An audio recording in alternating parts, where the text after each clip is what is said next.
Hey everyone, this is the Wealth Building Educator. So last month I did a video basically about the home ownership process. When should you buy a home? And in that video I said you need to buy a home as soon as you are able to buy a home. There's no real formula on when you should buy a home. You should be able to buy a home when you can afford it, bottom line.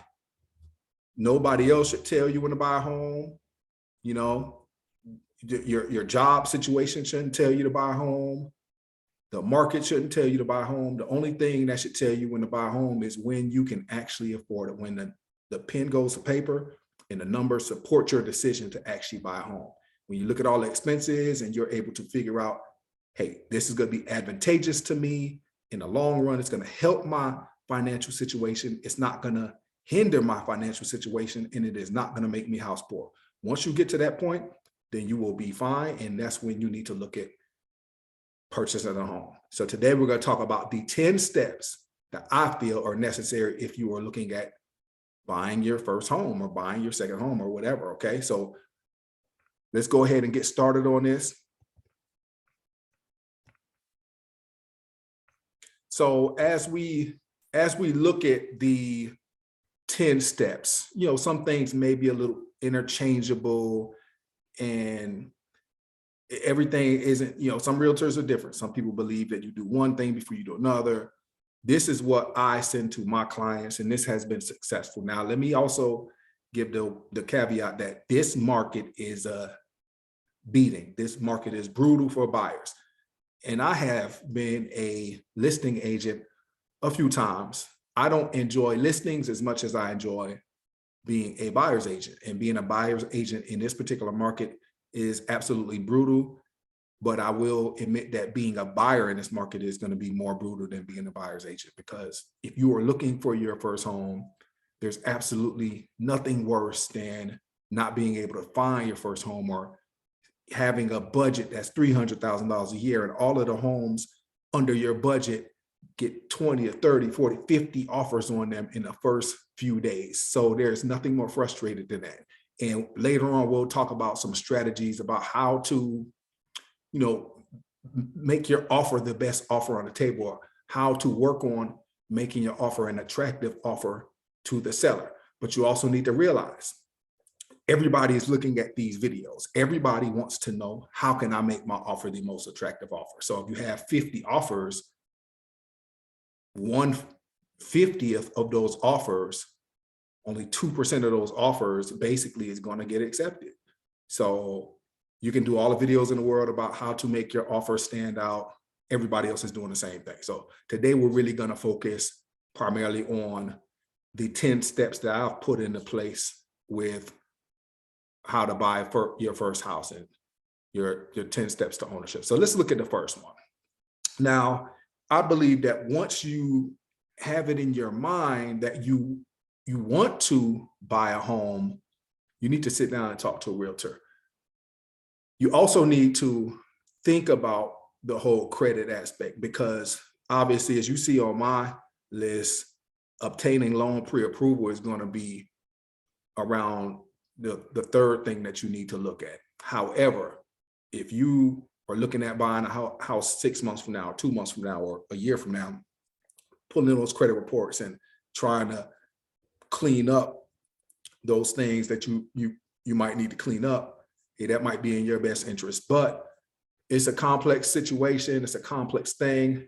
Always work on making your payments on time. If you know you need a down payment, if you know you're going to be looking at buying a home in the near future or even a far off future, maybe at that time you want to start making minimum payments on your debts and socking away as much cash as you possibly can, unless those debts are like really high interest debts. If they're lower interest debts, then you probably would slow down on paying those off, but pay the minimum and then sock away as much money as possible, so that if you need a down payment on a house and you're not using some kind of down payment assistance program, you will have the money there and your offer is more attractive in the long run. So let's go ahead and look at the first step. The first step will be to have your initial consultation with a realtor, whether it's me or whoever else that you feel comfortable with, sit down and talk to 2 or 3 realtors and ask them why they will be the best person for them to use. This is going to be the biggest purchase you have ever made in your life. I'm gonna say it again. This is gonna be the biggest purchase you have ever made in your life. And you need to be 100% comfortable with the individual who is sitting in front of you. And I will sit down and I will talk to a potential client. I'm not pressuring you or anything. I'm just gonna let you know, hey, go talk to 2 or 3 more people in addition to me. I'm gonna take care of you. I don't think there's anybody out there who's gonna take better care of you, but I want you to be comfortable going into that relationship. I want you to go ahead and find out for yourself. I've had people that have chosen other agents. I've had people who have sat down with me and picked another agent, and they came back later and they regretted their decision. I've had people who sat down with me and then picked another agent and they were fine and we're still cool. So sit down, have that initial consultation, interview your potential agent. And they're also kind of interviewing you as well, because not all client and agent relationships are going to be good. You have to be comfortable with each other. So that's the initial step you have to take.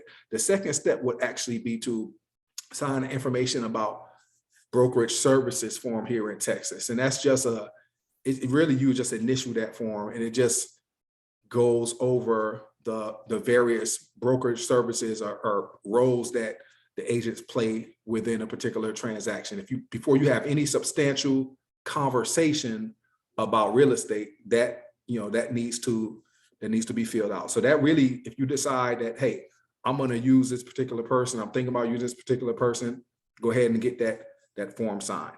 And I'm going to have my clients also sign a buyer representation agreement. Buyer representation agreement it really protects you and I. What I don't want is to sit down and spend hours and hours and hours with a client and they're also working with another agent. So this is kind of like a temporary marriage. We'll put a date in that particular agreement. But let me also be clear that in my agreements, I don't want to force anybody to stay in a relationship that they don't want to be in. So I make it clear that if at any point in time before we go under contract, if you feel uncomfortable with me, then you can let me know, send me an email, give me something in writing within 24 hours. We'll go ahead and terminate that buyer representation agreement. I've had one person do that in the past, and that was just a situation where, hey, we weren't able to find anything. They had a $200,000 budget and everything was around $300,000 or more. They were frustrated with the market, and they just said, hey, I'm going to terminate this agreement. I'm going to stop looking. I'm going to continue to stay in the current house that I'm in. We both shook hands on that. We were fine. And then we moved on. So those are the 2 things you kind of need to get done before you actually start looking at homes and doing that.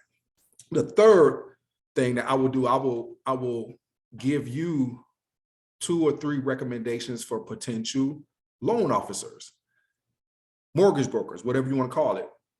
Now, I think this is important because you should have the opportunity to choose someone. Just like you interviewed a potential realtor to serve your needs, you need to do the same thing with somebody who's going to close your loan. You need to interview them and ask them, why should I go with you? How many loans have you closed in the past? And let me be fair and honest here. If the person's only closed 5, but you like what they're talking about, cool. Everybody has to start somewhere. Some people, it doesn't necessarily mean that you're a better loan officer because you've closed 500 and somebody else has closed 50. I mean, like I said, somebody has to start somewhere. So you just ask them the question, ask them why you should use them instead of the other million loan officers out there. Bottom line, just find out what that particular person is going to do for you to get your loan closed. And are they going to do it in a timely manner? Are they going to meet all the important dates? Are they going to keep you updated and keep you in the loop? Are they going to be able to educate you on a process?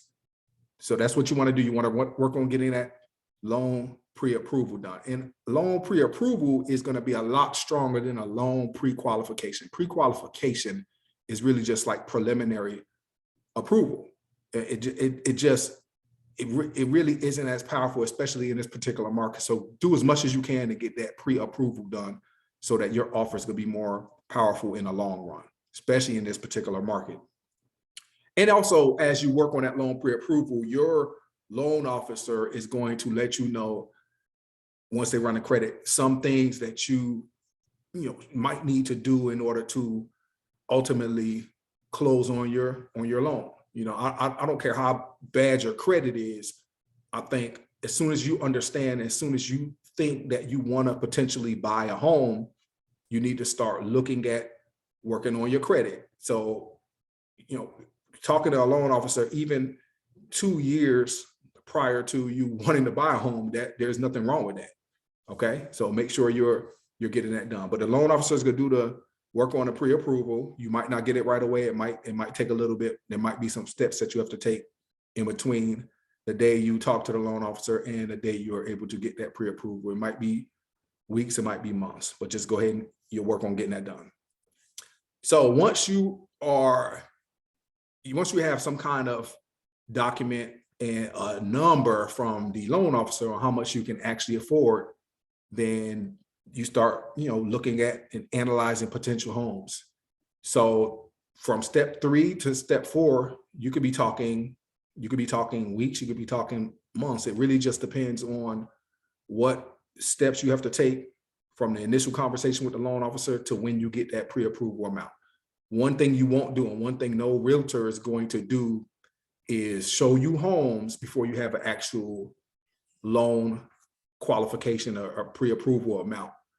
True story here. I had a client one time, I had a $150,000 pre-approval for this client, and I would send her homes, she would send me homes. All of my homes would be around the 140 to 160 mark because I had the ability to negotiate down in that particular market. And I actually had, worked out some really good deals for other clients in the past.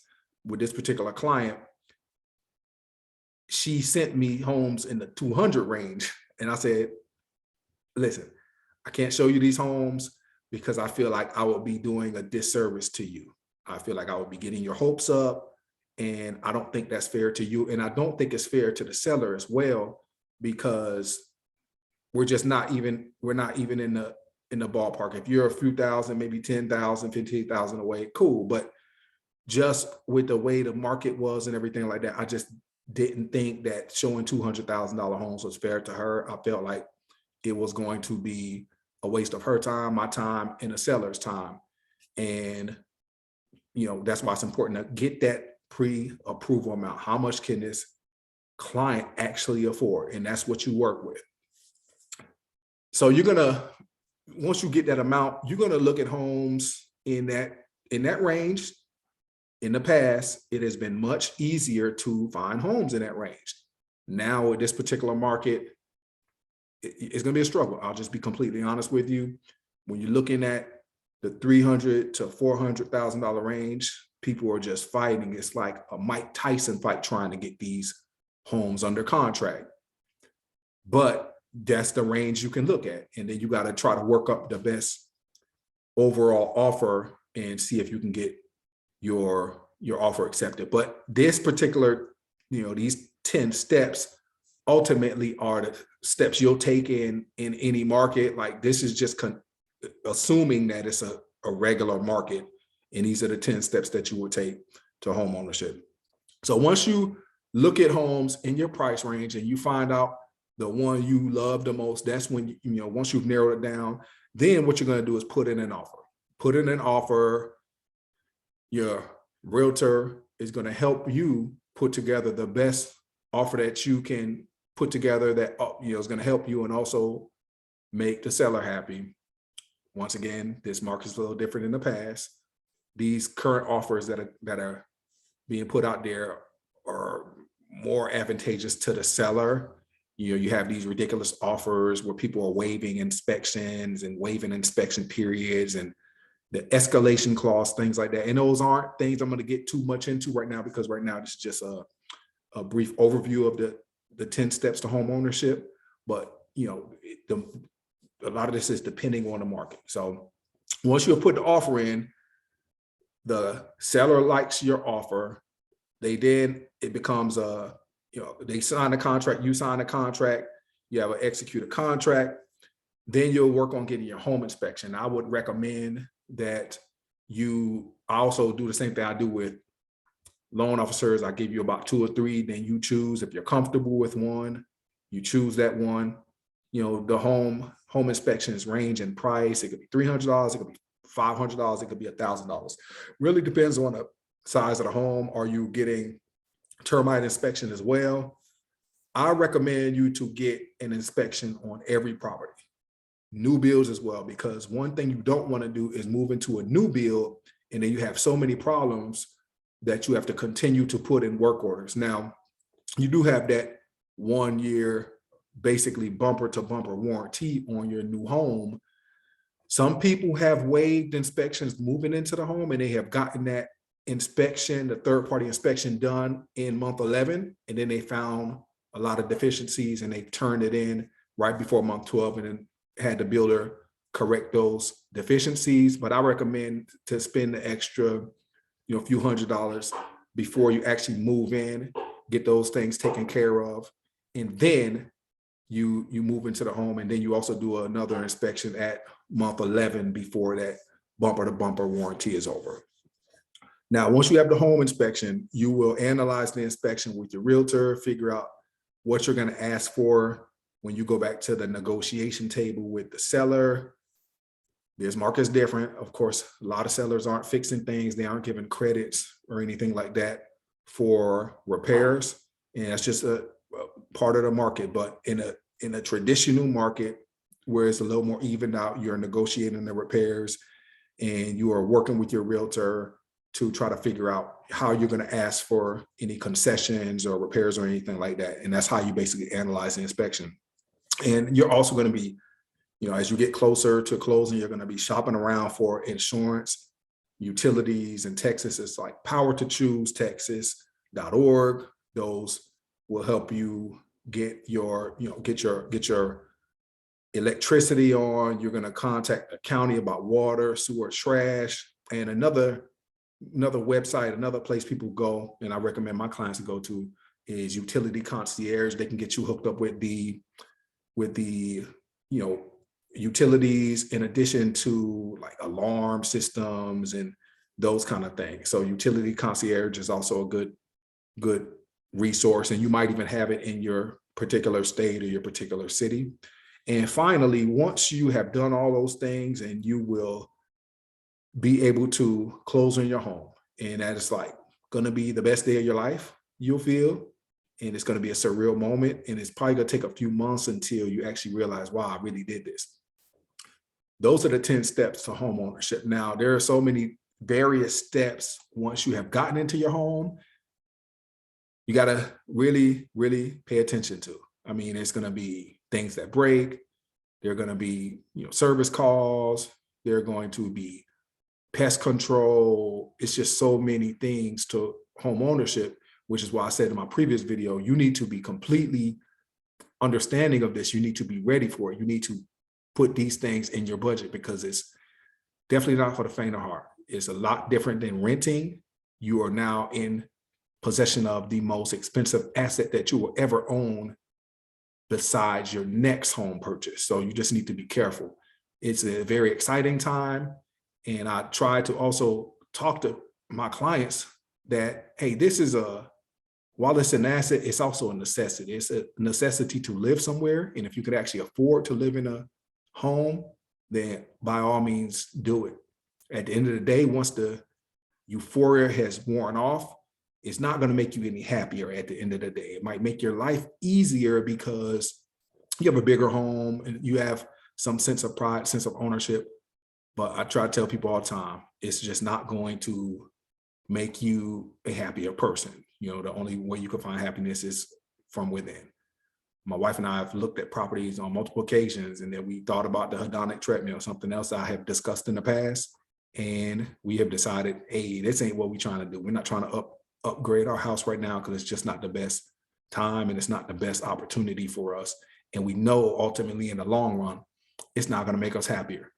We're just going to be happy with the home that we currently have and the one we're working on paying off. But hey, those are my 10 steps to home ownership. If you're watching this and there's anything that I left out, please feel free to leave it in the comments. If you have any questions, you can leave it in the comments, or you can email me at thewealthyeducator@gmail.com. I really love and enjoy the constant feedback that I receive from you all, from the loyal members of the channel and the brand new members of the channel. We'll continue to put out relevant information for you all. I appreciate you. If you are watching this on Sunday, February 27th, please be sure to tune in to the live Q&A with Mr. J.L. Collins tomorrow at 7:30 Eastern Standard Time, 6:30 Central Standard Time. We're looking forward to a really, really deep conversation with Mr. Collins. I really appreciate all of your support. You all have been amazing, and we're going to continue to, go down this journey together. We're going to continue to build wealth and build generational wealth for years to come. You all have a phenomenal day and take care.